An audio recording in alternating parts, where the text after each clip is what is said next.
무영탑, 현진건. 제46장. 인제 새삼스럽게 객실로 가자? 호호호. 주마는 터져나오는 웃음을 막노라고 손등으로 입을 가리었다. 처음에는 담을 넘고 나중에는 객실로 가는 것이 어느 오랑캐 예법인가요? 그것도 상주국 당나라에 가시어 배워가지고 나오신 예법인가요? 호호호. 주마는 내 말이 너무 지나치는구나 하면서 슬쩍 김성의 기색을 살피었다. 아무리 얼굴 두께가 쇠가죽보단 두텁다 하더라도 이만만 해두면 호를 싸지고 물러나리라 하였었다. 저와 혼인 말이 왔다 갔다 하는 처녀에게 이런 모욕을 당하였으니 사내다운 사내라면 발연변색하고 제 목을 찔러도 시원하지 않으리라 하였었다. 하다못해 혼담이야 끊어지고 말리라 하였었다. 다른 것이야 어디로 갔든지 혼담만 다시 일렁성거리지 못하게 되어도 만번 다행이라 하였었다. 그러나 김성은 일순간 눈에 띄일락 말락 입 가장자리를 몇 번 실룩실룩하였을 뿐이고 물러날 사색조차 보이지 않는다. 아까보담도 오히려 말문이 터지는 것 같다. 객실이 있는 줄 알았으면 그야 처음부터 객실로 가다 뿐이오. 왜 괴롭고 귀찮은 담을 넘으려 들겠소? 이러한 창피를 보는 것도 지극한 사랑의 탓. 구실하기, 살짝 마음을 좀 돌리시구려. 던정맞은 수작까지 뻔뻔스럽게 붙이고 제법 대담하게 주만을 똑바로 본다. 주만은 어마 싶었다. 그 꼴에 어디서 배워온 억설인고 더러운 말뿐인고 아까는 복받치는 웃음을 참을 수 없더니 인제는 오장육부가 뒤틀어 올라왔다. 하등 벌레와 같이 한두 동강쯤 내었다고 꼼지럭거리지 않을 그가 아니다. 아무리 뼈가 저린 말이라도 말만으로는 부끄러움을 할 그가 아니다. 여미를 차릴 그가 아니다. 먼 빛으로 한두 번 보아도 그 외양부터 신신치를 않더니 그 속은 더더구나 어이가 없었다. 이런 위인하고 빈말로라도 혼담이 있었던 것만 생각해도 찬소름이 끼쳤다. 사랑이고 객실이고 인제는 때가 늦었소. 나도 볼 일이 급하니 한리막사님도 어서 도라를 가시구려. 사랑의 밤낮을 가리려. 일편명호를 등촉 삼아 여기서 세고 간들 어떠리요? 말씨에 멋까지 부리고 그 콧소리로 신이 나서 읊조린다. 주마는 지겨운 배암이나 본 것처럼 불현듯 말머리를 돌려서 터리를 보고 예, 어서 앞대문으로 가자. 여기는 밤이슬을 맞으며 세고 가는 손님이 계시단다. 예, 쇳내가 그럼 얼핏 가서 길을 혼동을 시킵지요. 하고 터리가 총총 말을 놓아 가려 할째 고두새는 껑청 뛰어와 말머리에 막아선다. 이 녀석이 왜 또 이래? 이 녀석이 왜 또 이래? 터리는 악을 버럭버럭 쓰며 말을 뺑뺑 돌리고 있을째 김성은 주만의 말고삐를 잡고 늘어진다. 구실하기, 사람의 괄시를 그리마오. 정다운 부부로 한평생을 지낼 우리가 아니오? 김성은 곤드레만드레하며 말 갈기에 이마를 대었다 떼었다 한다. 그는 담을 걸타고 앉을 때 워낙 겁을 집어먹어서 술이 얼마쯤 깨었고 도적이야 호통에 혼팀을 하자 주기가 간 곳 없이 사라진 듯하더니 지금 와서 새삼스럽게 취해 오르기 시작한 것이다. 부부란 말에 주마는 몸서리가 쳤다. 부부? 호호호. 누가 우리가 부부가 된답니까? 주만이 100번 죽어도 밤이슬 맞는 한리막사의 아내는 안 될 터이니 염려놓으시오.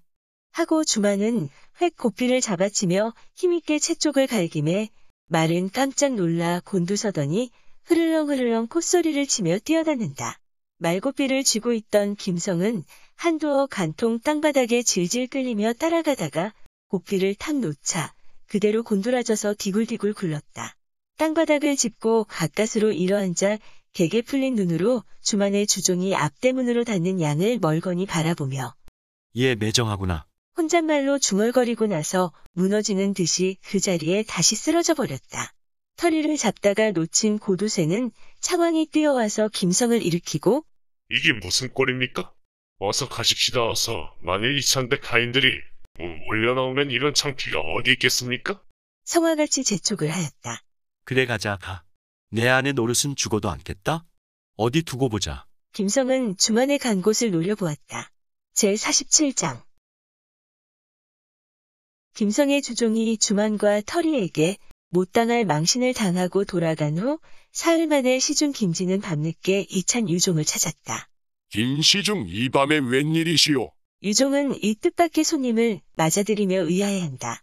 우리 두 사이에 밤늦게 찾으면 어떠하단 말씀이요? 손님은 매우 다정한 탓에 매우 노여운 듯 주인의 인사에 티를 뜯는다. 밤늦게 못 찾을 우리 사이 아니지만 시중이 이런 어려운 출입을 하실 줄이야 정말 생각 밖이구려. 유종은 바른 대로 쏘고 껄껄 웃었다. 둘이 한 나이나 젊었을 적에는 다 같이 화랑으로 돌아다니면서 같은 풍월 땅에서 노래도 읊조리고 활쏘기도 겨루며 술을 나누기도 하였고 그 후 한 조정에 서서 피차에 귀미털이 휘어졌으니 가히 안 친한 터수도 아니지만 속으로는 맞지 않는 두 사이였다. 김진은 철저한 당학파여 유종은 어디까지나 국선도를 숭상하는 터이니 주위부터 서로 달랐다. 김시중은 얼굴빛이 노리캥캥한 데다가 수염도 없어 얼른 보면 고자로 속게 되었는데 이찬 유종은 긴 수염이 은사실처럼 늘어지고 너그러운 두 뺨의 혈색도 좋으니 품신조차 정반대였다. 더구나 하나는 깐깐하고 앙큼스럽고 하나는 괄괄하고 호방하여 두 성격이 아주 틀렸다. 이맛적 해서는 공석 이외엔 만나는 일이 없었거늘 벌써 술시가 지난 밤중에 우정 찾아온 것은 유종으로 괴이적게 아니 생각할 수 없었던 것이다. 나는 이찬께 별다른 향념이 늘 있지만은 이찬께서야 나 같은 위인을 어디 친구로 아셔야지. 그게 무슨 말씀이요? 소홀은 내 천성이라 예의범절을 모르는 것을 과히 책망 마시오. 그렇게 말씀하면 내 말이 지나친 듯 도리어 미안하오. 그것은 다 희담이고 오늘 저녁밥을 먹고 뜰을 거니노라니 다리 여간 박지를 안 터구려 그래. 문득 이찬 생각이 간절하단 말이지. 소시적에 같이 활쏘기 말달리기 칼겨루기 하던 생각이 불현듯 나는구려. 주사 정류에서 술잔을 주고받고 한 계집을 다투던 생각까지 난단 말이오. 허허. 하고 강구지회를 이기지 못하는 눈치로 주인을 바라본다. 시중의 말씀을 듣고 보니 어릴 적 지낸 일이 꿈결같이 눈앞에 떠오르는구려. 엊그제 소년이러니 어느덧 귀 밑에 흰털이 웬일인지 몇 번 창상의 옛 친구도 많이 없어지고 인제 그때 친구로는 과연 시중과 나만 남았나 보오. 손님의 말에 주인은 진정으로 감동된 듯 옛 회포를 자아내는 것 같다. 그래, 주고를 뒤져보니 마침 당나라에서 내온 소홍주 한 명이 남았기에 그대로 꿰어차고 옛 친구를 찾아온 것이오. 하고 김진은 여봐라 고두쇠야. 하고 부른다. 고두쇠는 제 얼굴 보이기를 매우 꺼리는 듯 거의 땅에 닿도록 고개를 빠뜨리고 두 손으로 술병만 축혀들어 받들어 올린다. 그것은 위가 빨고 아랫배가 볼록한 다물색 바탕에 꽃무늬를 올린 사기 화병이었다. 병부터 진기하군.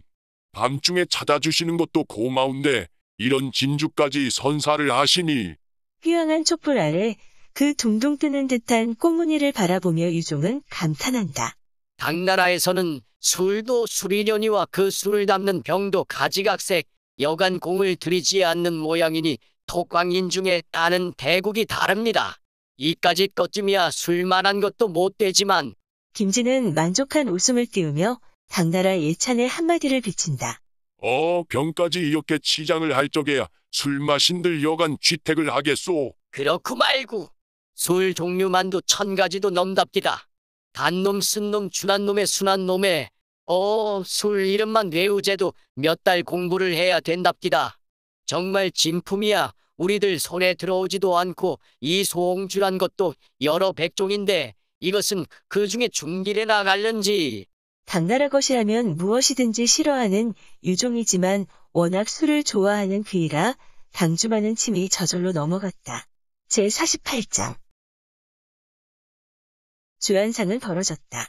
유종은 소홍주를 따라 먼저 김지에게 권하였다. 내가 가져온 술을 내가 먼저 들다니 말이 돼요. 이찬께서 먼저 드시구려. 주인이 되고 먼저 들 수가 있소?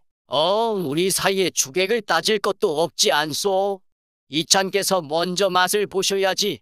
하고 손님은 한사코 주인에게 먼저 권하였다. 유종은 할 일 없이 잔을 받아들고 그 투명한 빛이란 정말 금파와도 같군. 살가운 듯이 이윽히 들여다보다가 훌쩍 마시고 술 묻은 윗수염을 빨며 과연 진품이로군. 기름같이 부드러우면서 준하고 향기롭고. 정말 술은 이찬이 자셔 보셔야 해. 성인이라야 능지성인이라고. 정말 주성이시거든, 허허. 시중은 그 조그마한 눈을 만족한 듯이 깜박깜박한다.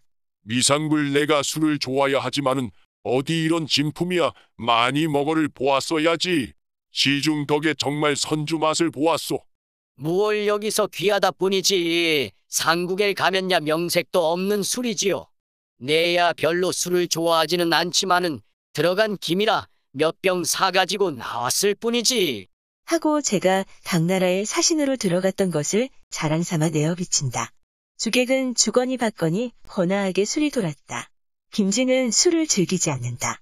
하면서 그 깜찍하게 먹는 품으로는 오히려 유종을 뺨칠 만한 주량을 가졌다.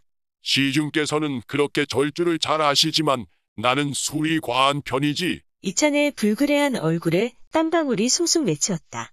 대성지성 문선왕 공자님께서도 술을 잡수셨는데 다만 유중우량하시되 불구벌아니라 하셨을 적엔 과연 대응은 대응이었던 모양이요. 김진은 제 득이의 당학을 차차 늘어놓기 시작한다. 그 핏기 없는 얼굴에 남아 광대뼈 언저리가 본짝 어란 만큼 발그스름해 온다. 당대 문장 이태백 같은 이는 여북해야 술이 대취해서 채석강에 달을 잡으러 들어갔다가 그대로 빠져서 고래를 타고 그양 하늘로 올라갔다 하지 않소. 고래를 타고 하늘에 올라갔다니 그게 참말일까? 참말이고 말고 200이 기경비 상천하니 강남 풍월이 한단연이라 바로 백낙천의 시에 다 있는데. 김진은 그 시 한 수를 다시 한번 늘어지게 읊조린다. 대취한 김에 강에 떨어져 죽은 것 아니오. 허허. 그야 그런지도 모르지요. 허나 그런 유명한 문장이 그렇게 물에 빠진다고 죽을 이야 있겠소. 고래를 타고 하늘로 올라가니 강남의 바람과 달이 한가롭게 되었단 뜻이 아니오. 200이 같은 문장이 이런 진세에 있으면 애꿎은 강남의 달과 바람이 못 견디게 일렁성거린단 말이오. 이것은 달이 뜨니 어떻고 지니 어떻고 바람이 부니 좋고 어안 불어도 좋고 하루에도 여러 백수 여러 천수 시를 지어놓으니 바람과 달인들 괴롭지를 않겠소. 그러니 옥황상제께서 불러가신 거라오. 시중은 입에 침이 없이 신이야 넋이야 말끝을 이어나간다. 우리 신라에야 어디 그런 풍류객인들 있소.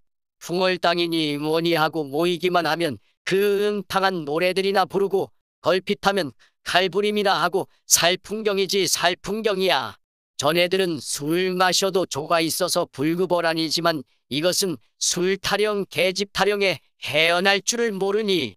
김진은 괴탄괴탄을 한다. 왜 우리나라에도 좋은 풍류와 씩씩한 노래가 많았지만 너무 태평권곤에 겨워놓으니 옛 풍조가 쓰러지고 인심이 점점 나약해가고 풍속이 사치를 일삼으니 그게 한탄할 노릇이란 말이오. 글쎄 누가 아니라요. 이찬의 안목으로 신라 것이면 뭐든지 다 좋아 보이시겠지만 한번 당나라에를 들어가 봐요. 참 기가 막힌단 말이오. 그야말로 옥야천리에 며칠을 가고 또 가도 산 하나 구경할 수 없는 데가 없나. 산이 높으면 어느 것은 태산이라고 바로 하늘을 찌르는구려. 하늘에서 날려온다는 황하수는 길이도 수천리, 뭐 바다보단 더 넓은 강이 없나. 경우로 말해도 소상강에 실비가 나리는 거라든지 은하수를 그대로 기울여 놓은 듯한 여산 폭포라든지. 이걸 보고 나서 신라 산천을 보면 소위 들판이란 손바닥만 하고 산이라고 올망졸망 큰 강이라야 뭐 실개천 폭밖에 아니 되니.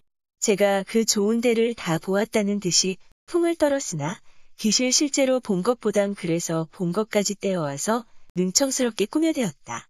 그러다가 저도 겸연쩍은 듯이 말을 뚝 끊고 가장 긴한 듯이 유종의 소매를 덥석 잡으며 이런 것은 다 취담이고 우리 터수가 남유달리 친한 터이지만 이 친한 것을 아주 대대로 비끄러매어 봄이 어떠하오. 하고 수수께끼 같은 말을 끄집어낸다.